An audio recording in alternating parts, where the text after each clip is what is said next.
नमस्कार प्यारे साथियों, मैं डिवरी सर आप सभी लोगों का वेब मैथ की दुनिया 01 में एक बार फिर से वेलकम करता हूं। आशा करता हूं कि आप सभी लोग मस्त जबरदस्त और जिंदाबाद होंगे और अपनी तैयारी भी अच्छे से कर रहे होंगे। साथियों, इसके पिछले वाले वीडियो लेक्चर में हमने क्या किया था कि क्वेश्चन नंबर 9 तो ऊपर 9 तक हमने पूरा कंप्लीट कर लिया था प्रश्नावली 1.3 का। आज के इस वीडियो लेक्चर में हम जो है क्वेश्चन नंबर 10 से स्टार्ट करेंगे और इसी वीडियो में जो है या फिर इसी क्लास में जो है हम लोग इस प्रश्नावली 1.3 को पूरा कंप्लीट करेंगे। बाकी जो बच जाएगा आपका विविध प्रश्नावली, उस विविध प्रश्नावली को हम लोग जो है बाद में एग्जाम टाइम में कवर करेंगे, ठीक ना। तो आज का इस चैप्टर का समझ लीजिए कि सबसे अंतिम वीडियो है और इसके बाद हम लोग फिर बढ़ेंगे नेक्स्ट चैप्टर के ऊपर बढ़ेंगे, मतलब लेसन नंबर 2 के ऊपर आएंगे। तो बड़े आराम से और धैर्य के साथ जो है आज की क्लास को समझिएगा और प्रॉपर तरीके से एक बढ़िया कॉन्सेप्ट के साथ अपनी पढ़ाई को अच्छे से करिएगा। तो हम लोग आते हैं क्वेश्चन नंबर जो है 10 की ओर और 10 क्वेश्चन नंबर देखते हैं। क्वेश्चन नंबर 10 हमारा क्या कहता है। तो क्वेश्चन नंबर 10 देखता हूं मैं। ये कह रहा है क्या कि मान लीजिए कि f such that x tends to y एक व्युत्क्रमणीय फलन है। मतलब f आपका जो है x से y में परिभाषित है, जो पहले से बोल दिया व्युत्क्रमणीय फलन है। फिर कह रहा है सिद्ध कीजिए कि f का प्रतिलोम फलन अद्वितीय है ना। यहां पर f आपका व्युत्क्रमणीय है। व्युत्क्रमणीय मतलब इसका हमें प्रतिलोम, जिसका प्रतिलोम मिल सके, या फिर व्युत्क्रमणीय ये भी जानते हैं कि जो फलन आपका एकेकी और आच्छादक दोनों होता है उसे हम लोग व्युत्क्रमणीय कहते हैं। व्युत्क्रमणीय है इसका मतलब फलन आपका जो है एकेकी और आच्छादक दोनों ही है। अब ये दिखाना है कि f का जो प्रतिलोम फलन है ये अद्वितीय है। मतलब ये कि अद्वितीय मिलता है, इकलौता मिलता है, अकेला एक मिलता है, ये दिखाना है। सिंपली बात ये कह लिया जाए मोटी मोटा में कि फलन f का जो प्रतिलोम मिलेगा, चाहे एक मिले, चाहे दो मिले, चाहे कई मिले, वो सारे के सारे एक ही होंगे, मतलब आपस में बराबर होंगे। इसका मतलब अद्वितीय ही होगा वो। और व्युत्क्रमणीय का कंडीशन मैंने आपको ये बताया था क्या कि अगर जो है फॉग y बराबर में y आ जाए और गॉफ x बराबर में x आ जाए, तो ये कंडीशन दर्शाती किसको है कि ये जो है दर्शाती है कि f और g एक दूसरे के प्रतिलोम या फिर व्युत्क्रम होते हैं। अगर ऐसी कंडीशन हमारे पास है तो ये जो है एक दूसरे के प्रतिलोम या फिर व्युत्क्रम होते हैं। तो इस कंडीशन को ध्यान रखिएगा कि यहां पर फॉग y बराबर में y आ जाए, गॉफ x बराबर में x आ जाए। जरूरी नहीं कि यहां पर जो y लिखा हूं वहां पे भी आप लोग y लिखे। आप x लिखेंगे तो यहां पर x आ जाएगा, यहां पर y लिखेंगे तो यहां पर y हो जाएगा। मतलब ये तत्समक फलन को दर्शाता है। और जब फॉग और गॉफ की कंडीशन तत्समक फलन आ जाए तो f और g दोनों एक दूसरे के व्युत्क्रम होते हैं और व्युत्क्रमणीय है। इसका मतलब यह है कि इस वाले कंडीशन को तो मानेगा ही, व्युत्क्रमणीय है और होने की वजह से एकेकी और आच्छादक की कंडीशन को भी मानेगा। तो मुझे ये दिखाना है कि f का जो प्रतिलोम है ये अद्वितीय है, ठीक ना। काफी दमदार और मजेदार क्वेश्चन है। इसके कॉन्सेप्ट को प्रॉपर तरीके से समझिएगा ताकि जो ये क्वेश्चन बाकी क्वेश्चन थोड़ा सा हटकर है। अच्छा क्वेश्चन है, बड़े आराम से इसको देखेंगे और इसका सोल्यूशन 1 बाय 1 एक एक स्टेप करके समझेंगे। तो मैं इसका सोल्यूशन स्टार्ट करता हूं। सोल्यूशन में आप ये लिखेंगे क्या कि f जो है आपका जो x से y में परिभाषित है ये एक व्युत्क्रमणीय फलन है। पहले यही से स्टार्ट करते हैं इसको। सोल्यूशन में इसको लिख दिया जाए भाई कि f जो है आपका फलन जो है आपका f जो दिया है f such that x tends to y में परिभाषित ये फलन, यह एक जो है एक व्युत्क्रमणीय फलन है। एक क्या है आपका व्युत्क्रमणीय फलन है। चलिए भैया इतना तो क्वेश्चन में बोल दिया था कि व्युत्क्रमणीय फलन है। आज जब f आपका व्युत्क्रमणीय फलन है तो f आपका एकेकी भी होगा और आच्छादक भी होगा। ये मैं बता दिया हूं कि जो फलन आपका एकेकी और आच्छादक होता है वही आपका व्युत्क्रमणीय होता है। व्युत्क्रमणीय है इसका मतलब f आपका एकेकी और आच्छादक दोनों ही होगा। तो इस बात को मैं यहां भी लिख रहा हूं क्या कि इसलिए f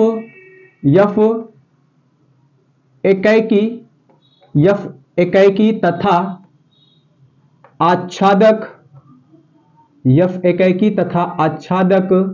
फलन है। f एकेकी तथा आच्छादक फलन है।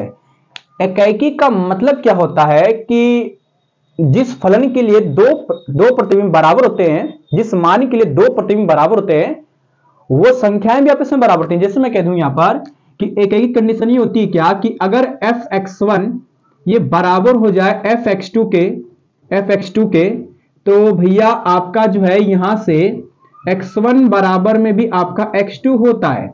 मतलब ये कि जिस मान के लिए फलन बराबर होते हैं वे संख्याएं भी आपस में क्या होती हैं, बराबर होती हैं। यही तो एक एक कंडीशन बताता है ना, ये बताता है। तो इतना तो क्वेश्चन में हमने क्या किया, व्युत्क्रमी की सहायता से इतना लिख लिया। अब एक्चुअली में हमें यह दिखाना है कि जो f का प्रतिलोम होगा वो अद्वितीय है। मतलब f के जो प्रतिलोम फलन बनेंगे, चाहे एक बने दो बने, वो सारे के सारे एक ही होंगे, लास्ट में बराबर हो जाएंगे। इसका मतलब कि f का जो प्रतिलोम फलन है वो एक होगा, केवल इकलौता होगा या अद्वितीय होगा। तो यहां पर मैं ये मान लूं कि माना, इसको समझिएगा क्योंकि यही लाइन थोड़ा समझने वाली बात है। माना f का दो प्रतिलोम फलन, माना f का दो प्रतिलोम फलन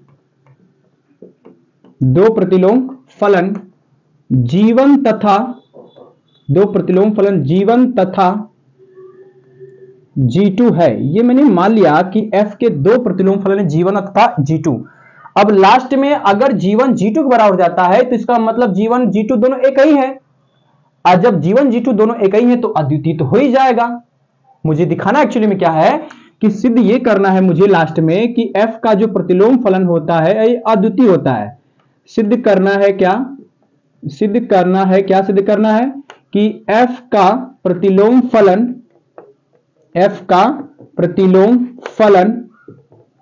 अद्वितीय है। f का प्रतिलोम फलन क्या है भाई, अद्वितीय है। इस बात को साबित करना है, अर्थात मुझे एक्चुअली में यह सिद्ध करना है कि जो मैंने f का प्रतिलोम फलन G1 और G2 माना है, क्या माना है, G1, और बेसिकली जो है G के साथ हम लोग y लेते हैं, तो यहां पे आप लोग y लीजिए, आपका मन करे तो x लिख सकते हैं। G1 y बराबर में आपको G2 y बराबर दिखाना है। अगर ऐसा आ जाता है तो G1 और G2 बराबर ही हो गए, मतलब एक ही हो गए। आज जब एक ही हो गए तो उसको अद्वितीय तो कह ही सकते हैं, एक ही कह सकते हैं उसको। तो एक्चुअली मुझे दिखाना यह है कि f का जो प्रतिलोम फलन G1 और G2 माना है मैंने, वो आपस में बराबर हैं। तो इसको दिखाने के लिए हम लोग क्या करेंगे, फॉग और गॉस की कंडीशन देखेंगे यहां पर। तो आप लिखेंगे यहां पर क्या, ध्यान दीजिएगा, चूंकि f का प्रतिलोम फलन G1 है, f का प्रतिलोम फलन क्या है भाई, G1 है।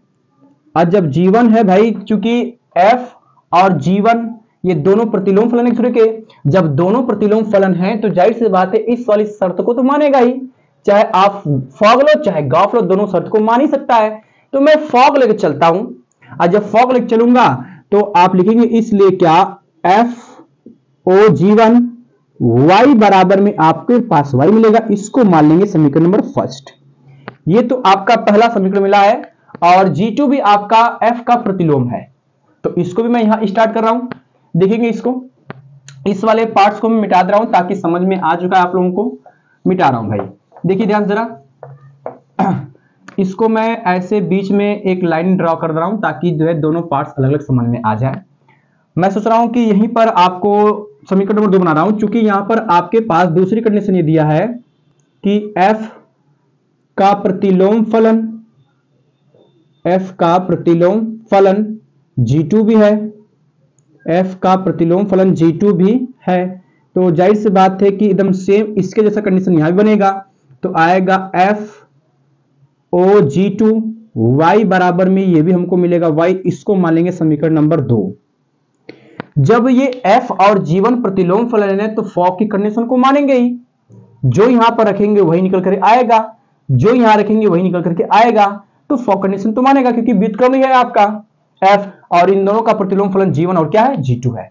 अब समीकरण 1 और 2 में दोनों y के बराबर है तो ये भी आपस में बराबर होंगे।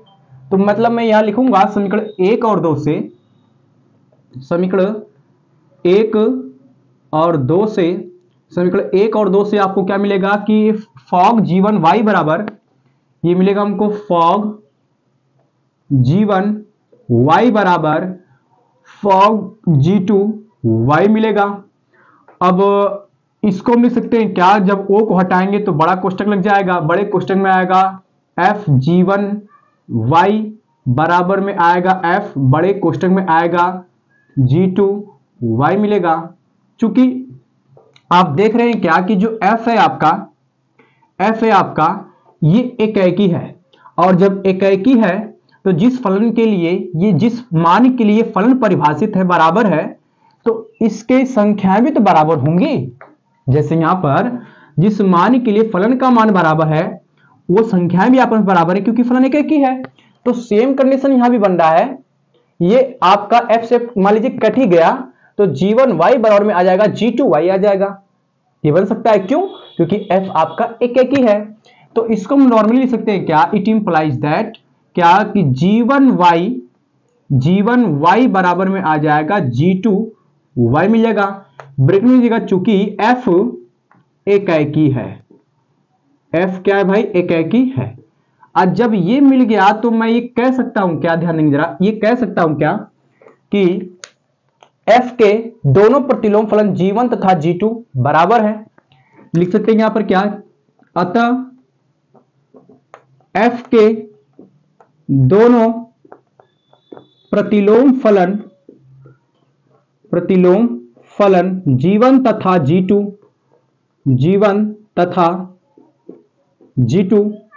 बराबर है। g1 तथा g2 क्या है? बराबर है। आज जब बराबर है तो भैया f का जो प्रतिलोम फलन मिलेगा ये अद्वितीय ही तो मिलेगा, एक ही तो ना होगा, क्योंकि बराबर हो गए हैं। अलग अलग माना था, अब दोनों बराबर हो गए तो एक ही हुआ।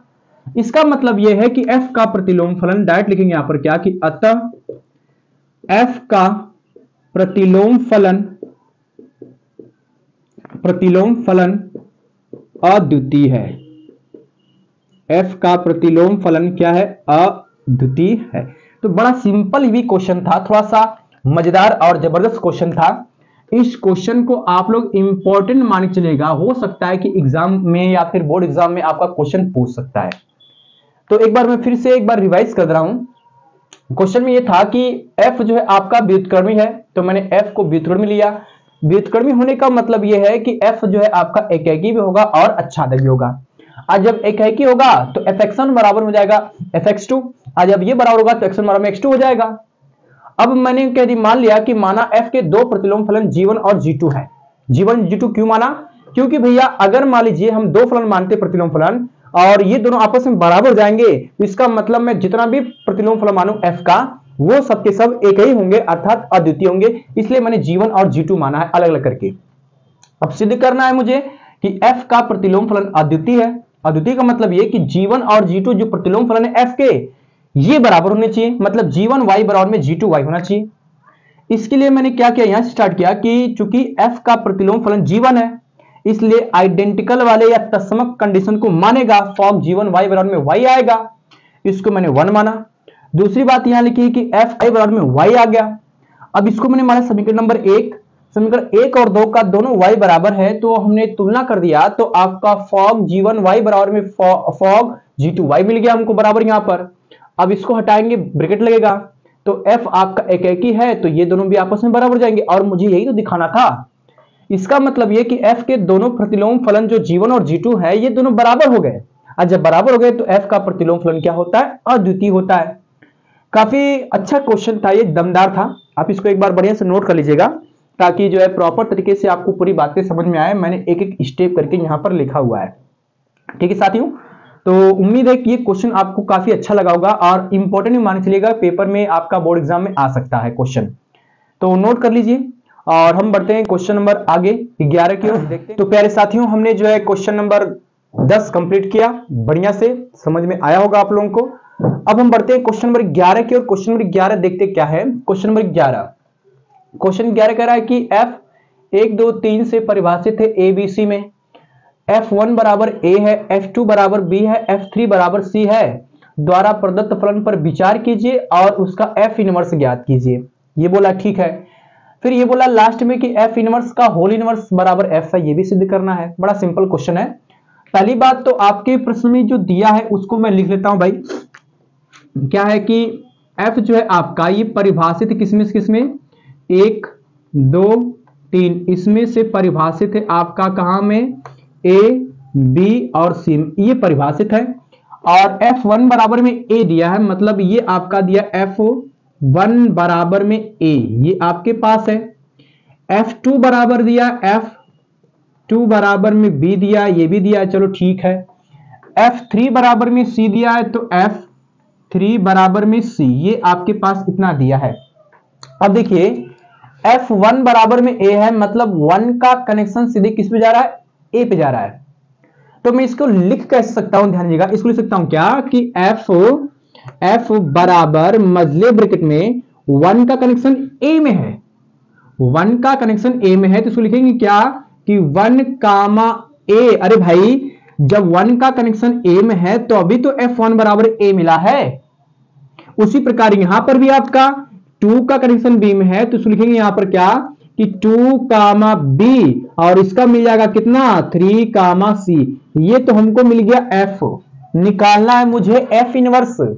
तो f इनवर्स निकालने के लिए f के जो क्रमिक युग्म है इसको पलट दिया जाए, आज जब पलटेंगे तो मिल क्या जाएगा f इनवर्स। मतलब ये, इसको मैं मानता हूं समीकरण नंबर 1 मानता हूं, मोटी मोटा में 1 मान लीजिए, इसको पलटेंगे तो f इनवर्स मिलेगा, और f इनवर्स हमारे पास आएगा, इसमें तो 1 कामा a था, पलट देंगे तो आएगा a कामा 1 मिलेगा। इसको पलटेंगे तो आएगा b कामा 2 मिल जाएगा, और फिर पलटेंगे तो आएगा c कामा 3 मिल जाएगा। यही तो अपन को निकालना था, यही तो निकालना था, ये आंसर हो जाएगा आपका। लास्ट में ये बोल रहा है कि f इनवर्स का होल इनवर्स है, मतलब f इनवर्स तो है ही है, इसका फिर से इनवर्स निकालना है, तो इसके क्रमिक युग्म फिर से पलट दो। आप पलट देंगे तो भाई तो आपके पास आएगा f इनवर्स का होल इनवर्स बनेगा। आप पलटेंगे तो 1 पहले आ जाएगा और a फिर बाद में हो जाएगा, तो आएगा 1 कामा a, फिर आ जाएगा 2 कामा b, और फिर आ जाएगा 3 कामा c, ये मिल जाएगा। और ये देख रहे हैं कि ये पूरा मान समीकरण 1 से f के बराबर है, तो इसके स्थान पर मैं f क्या रख सकता हूं, यहां पर बिल्कुल रख सकता हूं। तो भाई आप लिख दीजिएगा f इनवर्स का जो होल इनवर्स था वो बराबर में किसके आ गया, 1 के। और लिखना यहां पर क्या कि ये चीज किससे आया है, समीकरण 1 से, समीकरण 1 से मिल गया है, और इसी बात को मुझे साबित करना था। बड़ा सिंपल क्वेश्चन था, आराम से समझ में आ गया होगा आप लोगों को। ठीक है साथियों, तो मिटाता हूं इसको, बहुत जल्दी कर रहा हूं, क्वेश्चन बहुत इजी था। हम बढ़ते हैं क्वेश्चन नंबर 12 की ओर। देखते हैं क्वेश्चन नंबर 12 क्या खत्म कर लिया, अब हम पहुंचे 12 की ओर। क्वेश्चन नंबर 12 भी आपका इजी है देखने में, एक बार मैं पढ़ता हूं, समझ में आ जाएगा। क्वेश्चन हमारा 12 क्या बोलता है, ये कह रहा है कि मान लीजिए कि f such that x tends to y एक व्युत्क्रमी फलन है। ठीक है भाई, यहां तक तो मुझे बात समझ में आई, क्योंकि 10 में भी यही बात कहा था। फिर कह रहा है सिद्ध कीजिए कि f इनवर्स का प्रतिलोम f है, अर्थात f इनवर्स का होल इनवर्स बराबर f है। ये सिद्ध करना है मुझे कि f इनवर्स का होल इनवर्स बराबर में f है। तो मोटिव इसको स्टार्ट करता हूं मैं सॉल्यूशन इसका, कि इसका सॉल्यूशन हम कैसे सॉल्व करेंगे। आपके पास जो दिया है f, ये x से y में परिभाषित है और एक व्युत्क्रमणीय फलन है भाई। चलो मैंने मान लिया कि f जो है आपका एक व्युत्क्रमणीय फलन है, ये प्रश्न में दिया था। व्युत्क्रमणीय फलन है, इसका मतलब f का जो कोई ना कोई प्रतिलोम फलन मिलेगा ही, कोई ना कोई प्रतिलोम फलन मिलेगा। तो मैं ये मान लूं कि माना जो है f का प्रतिलोम फलन, माना f का क्या बेटा प्रतिलोम फलन, ये मान लिया जाए, क्योंकि व्युत्क्रमणीय है तो f का प्रतिलोम फलन मिलेगा ही। मान लिया जाए f का प्रतिलोम फलन g है, अर्थात ये लिख दिया जाए किसका प्रतिलोम, f का प्रतिलोम, मतलब f इनवर्स कौन है आपका, g है। इसको मैं मान लूं समीकरण नंबर 1। क्यों भाई, देखो ध्यान से, f का प्रतिलोम मतलब f इनवर्स का प्रतिलोम फलन कौन है, g है, तो f इनवर्स बराबर में g तो होगा ही, है ना। अच्छा, f का प्रतिलोम फलन g है तो g का प्रतिलोम फलन भी तो f होगा, उल्टा हो सकता है ये चीज। मतलब ये भी सकता हूं क्या कि चूंकि g का प्रतिलोम फलन, अब g का प्रतिलोम फलन f है, g का प्रतिलोम फलन f है, इसलिए g इनवर्स बराबर में f होगा। जैसे यहां पर इस लॉजिक से ये बनाया, उसी प्रकार इस लॉजिक से ये बना सकता हूं, है ना। और g के स्थान पर f इनवर्स रख दो, चुपचाप यहां पर रखेंगे तो g का मान तो f इनवर्स है, तो g का मान f इनवर्स है, इसका फिर से इनवर्स है, तो f इनवर्स का होल इनवर्स बनेगा, और बराबर में आपके पास f आ जाएगा। इसी बात को मुझे साबित करना था, और लिख देना कि यहां पर ये किससे आया, समीकरण 1 से बाबू, ठीक है ना। इसको सिद्ध करना था, बड़े आसानी के साथ मैंने यहाँ पर प्रूफ कर लिया। ठीक, तो क्वेश्चन नंबर 12 भी बहुत हल्का था, बताने को ऐसे नहीं चाहिए था, लेकिन फिर भी समझ लीजिए क्वेश्चन नंबर 12 हल्का था। अब हम लोग बढ़ते हैं क्वेश्चन नंबर 13 और 14, उसको भी देखते हैं कि 13 और 14 क्या बोल रहा है आपसे। क्वेश्चन नंबर 13 में इसको मिटा रहा हूं, ठीक भाई। तो साथियों हमने जो है क्वेश्चन नंबर 12 भी कंप्लीट कर लिया। अब क्वेश्चन नंबर 13 पे आए। क्वेश्चन नंबर 13 आपका जो है बहुविकल्पी प्रश्न है, काफी मजेदार सवाल भी ये भी है, लेकिन आसान है ये। क्वेश्चन नंबर 13 को हम लोग एक झटके में लगा लेंगे। ये कह रहा है कि एफ सच दैट आर से आर में परिभाषित है, एफ एक्स बराबर में आपके पास ये दे रखा है, तो कह रहा है एफ ओ एफ एक्स बराबर क्या होगा, चारों में से कोई एक आएगा। तो इसको आप देखिए, मुझे ये निकालना है F O F X, F O F X. अब यहां पर ओ को हटाएंगे तो आएगा एफ, बड़े क्वेश्चन में जाएगा एफ एक्स, ये मिलेगा। एफ एक्स का मान तो आपके पास ये भी लिखा है, भाई रख देंगे यहां पर, एफ क्वेश्चन में जाएगा कितना 3 माइनस एक्स क्यू के पावर 1/3, ये दे रखा है। इसको मैं बड़े क्वेश्चन में कर दे रहा हूं, बराबर में एफ, ये बड़े क्वेश्चन में है, ठीक है ना। अब देखिए ये कह रहा है कि जो फलन f है उस फलन f में x के स्थान पर ये मान रखना पड़ेगा, जहां जहां इसमें x उसकी जगह रखना पड़ेगा। ये तो समझ करते ही आ रहे हैं भाई, तो रखो ना यहां पर, जहां जहां x वहां पर ये मान रखना पड़ेगा। तो पहले तो आएगा बड़े क्वेश्चन में, बड़े क्वेश्चन में 3 दिया है, फिर माइनस इस x के स्थान पर ये मान, तो इसके स्थान पर आएगा कितना 3 माइनस एक्स क्यू के पावर 1/3, और इसके पावर में क्यों दिया है, तो मैं मझले ब्रैकेट के पावर जो है, मझले ब्रैकेट के पावर 3 कर दे रहा हूं। इसको थोड़ा सा और बड़ा कर दे रहा हूं, बड़ा कोष्टक, और फिर बड़े कोष्टक के होल पावर में 1/3 दे रखा है, यहां पर रख दिया जाए, ठीक है ना। ये तो है आपका। तो इसको कैसे सॉल्व करेंगे देखते हैं क्या आएगा आपके पास। चूंकि यहां पर देख रहा हूं, क्या मैं यहां पर देख रहा हूं कि इस कोष्टक के पावर में, इस कोष्टक के पावर में 1/3 दिया है, कुछ मामला गड़बड़ा रहा है क्या भाई इसमें। हाँ देखिए 3 माइनस एक्स क्यू के होल पावर 1/3 दिया है, और इस पूरे के पावर में 3 दिया है। तो जब इसकी घात की घात है तो घातों का आपस में गुणा होगा, मतलब 3 से 3 तो आपका कट सकता है, कट जाएगा भाई ये। आज 3 से 3 कट सकता है, तो आपके पास आएगा बड़े कोष्टक में कितना 3 माइनस, ये 3 से 3 तो कट जाएगा, 3 से 3 कट जाएगा, आएगा कोष्टक में 3 माइनस एक्स के क्यू के होल पावर में 3 बचेगा, तो ये आएगा 3 माइनस एक्स क्यू के होल पावर में 3, नहीं ये तो आपका कट गया है, बस के लिए बचेगा, और इस पूरे के पावर में 1/3 बचेगा, है ना, 1/3 बचेगा। अब इस ब्रैकेट के बाहर माइनस है तो अंदर चिन्ह बदल जाएंगे, आएगा 3 प्लस 3 माइनस 3 और प्लस में एक्स क्यू, और इस पूरे के पावर में 1/3 दे रखा है, 3 से 3 भी कट जाएगा, आएगा एक्स क्यू के पावर 1/3, और ये 3 से 3 भी कट जाएगा, आपका बचेगा कितना x बचेगा, ठीक है ना। इसका मतलब ये कि x जो है तीसरे ऑप्शन में, तो ऑप्शन नंबर 3 वाला सही हो जाएगा। बहुत सिंपल था ये क्वेश्चन, आसान है था, ये कैलकुलेशन था बस, इसमें और कुछ था नहीं, समझकर हल कर लीजिएगा। मैं बढ़ता हूं क्वेश्चन नंबर 14 की ओर। तो क्वेश्चन नंबर 14 क्या होता है देखते हैं इसको।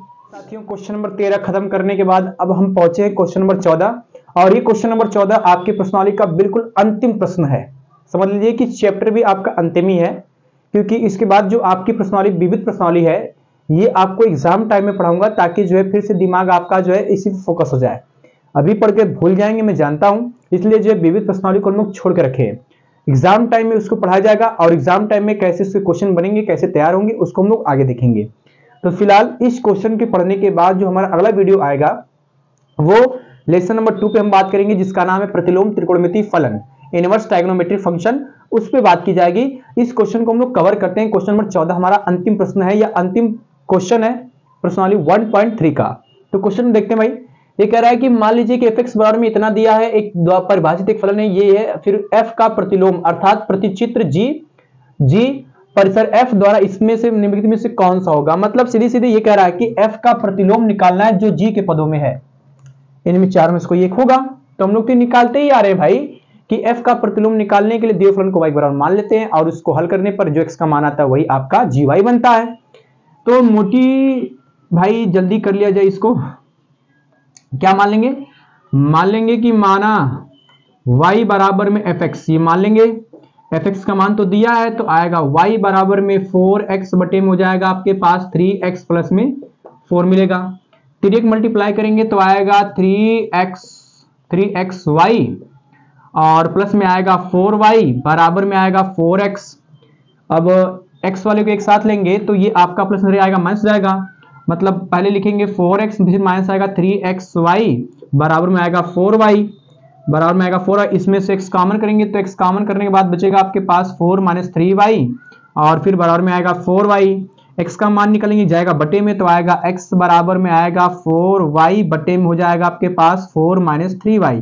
यही तो प्रतिलोम बनता है भाई, और इसी प्रतिलोम को लिखते हैं gy, मतलब gy बराबर में आपके पास क्या आ जाएगा 4y बटे में कितना जी 4 माइनस 3y। ये आपका प्रतिलोम मिला। ये क्या होता है? प्रतिलोम फलन। किसका होता है? f का भाई प्रतिलोम फलन यही होता है। और इसमें देखिए जरा कौन सा ऑप्शन मैच कर रहा है। 4 ऑप्शन दिए हैं तो 4y बटे में 4 माइनस 3y, ये वाला मैच कर रहा है। gy बराबर 4y बटे में 3 नहीं ये भी मैच नहीं कर रहा है। 4y बटे में 4 माइनस 3y, 4y बटे में 4 माइनस 3y, 4y बटे में 4 माइनस 3y, मतलब ऑप्शन नंबर बी ये वाला मैच कर रहा है, ये वाला सही हो जाएगा। ठीक है साथियों, तो क्वेश्चन नंबर ये भी ये था। आई होप, मुझे उम्मीद होगी कि आप लोगों को इस लेक्चर में सभी क्वेश्चन समझ में आए होंगे, और आप सभी लोगों से उम्मीद भी करता हूं कि आप सभी लोग मेरे चैनल को सब्सक्राइब कर भी लिए होंगे, ज़्यादा से ज़्यादा शेयर भी करेंगे अपने दोस्तों में, अपने परिवारों में, अपने मित्रों में, सभी लोगों में शेयर करिए अपने, और मेरे चैनल को सपोर्ट भी करिए, लाइक वगैरह कमेंट शेयर वगैरह सब कुछ करते रहिए। आप लोगों से बड़ी उम्मीद लगा रखा हूं। हम अगले वीडियो में बात करेंगे लेसन नंबर 2 की, और लेसन नंबर 2 हमारा क्या है और कैसे उसके सवाल आएंगे, क्या है, सारी बातें डिटेल में एकदम डिस्कस करेंगे। ठीक है प्यारे साथियों, तब तक आप अपना ध्यान रखिए और चैनल को सब्सक्राइब लाइक वगैरह जरूर करिए। Thank you for the watching this video.